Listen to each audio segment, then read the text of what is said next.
So hi hello friends, మన channel కొత్తగా చూసినట్లయితే సబ్స్క్రైబ్ చేసుకొని పక్కన ఉన్న బెల్ ఐకాన్ క్లిక్ చేసి ఆల్ పైన ట్యాప్ చేయండి. ఏకకాలంలో రైతు రుణమాఫీ సర్కార్ ఆలోచన ఇదేనా? తెలంగాణలో తమ ప్రభుత్వం వచ్చిన వెంటనే రైతు రుణాలన్నీ మాఫీ చేస్తామని చెప్పిన కాంగ్రెస్ అయితే అధికారంలోకి రావడంతో ఇచ్చిన హామీలను అమలు చేసే విషయంపై దృష్టి పెట్టింది కాంగ్రెస్ సర్కార్. ఎన్నికల సమయంలో 6 గ్యారెంటీలపైనే కాకుండా రైతు రుణాలపై స్పష్టమైన ప్రకటన చేసిన సంగతి మనందరికీ తెలిసిన విషయమే. ఈ క్రమంలోనే రాష్ట్రంలో ఉన్న రైతు రుణాలపై దృష్టి పెట్టింది కాంగ్రెస్ సర్కార్. ఏకకాలంలో రుణాలను మాఫీ చేయాలని భావిస్తుంది.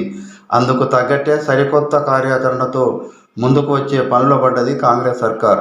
తెరపైకి ప్రత్యేక కార్పొరేషన్. రాష్ట్రంలో ఉన్నటువంటి రైతు రుణాల మాఫీ కోసం ప్రత్యేక కార్పొరేషన్ ఏర్పాటు చేసే విషయంపై కసరత్తు మొదలుపెట్టినట్టు తెలుస్తుంది. దాదాపు 30 లక్షల మంది రైతులకు లబ్ధి చేకూరేలా 32,000 కోట్ల పంట రుణాలను క్లియర్ చేయాలని చూస్తుంది సర్కార్. ఇదే విషయంపై బ్యాంకర్లతో సంప్రదింపులు జరుపుతుంది. ఒకేసారి ఏకకాలంలో రుణాలని మాఫీ చేయాలని బ్యాంకర్లను కోరినట్టు తెలిసింది. ఈ డబ్బులను ప్రత్యేక కార్పొరేషన్ ద్వారా ఈఎంఐ పద్ధతిలో చెల్లిస్తామని బ్యాంకుల ముందు ప్రతిపాదన పెట్టినట్లు వార్తలు వస్తున్నాయి. త్వరలోనే ప్రత్యేక కార్పొరేషన్ ఏర్పాటుపై ప్రకటన వెలువడే అవకాశం ఉంది.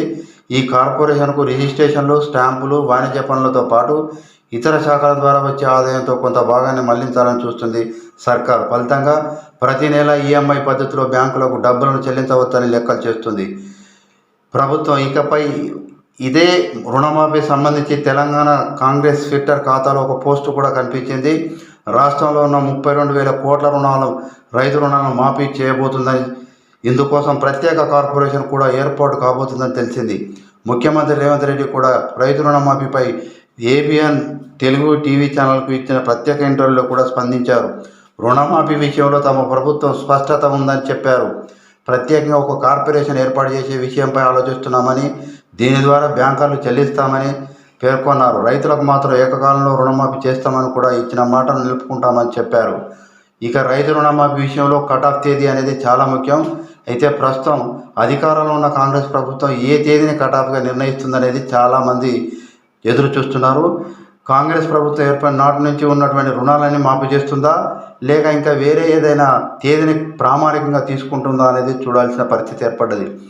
మొత్తంగా చూస్తే ప్రభుత్వ ఆలోచనకు తగ్గట్లుగా కార్పొరేషన్ ఏర్పాటు ప్రకటన చేస్తే ఆ వెంటనే రైతు రుణాలు మాఫీ అయ్యే అవకాశం ఉందని అధికారులు వెల్లడించారు. సో ఇలాంటి లేటెస్ట్ న్యూస్ మీకు రావాలంటే సబ్స్క్రైబ్ చేసుకొని పక్కనున్న బెల్ ఐకాన్ క్లిక్ చేసి ఆల్ పైన ట్యాప్ చేయండి.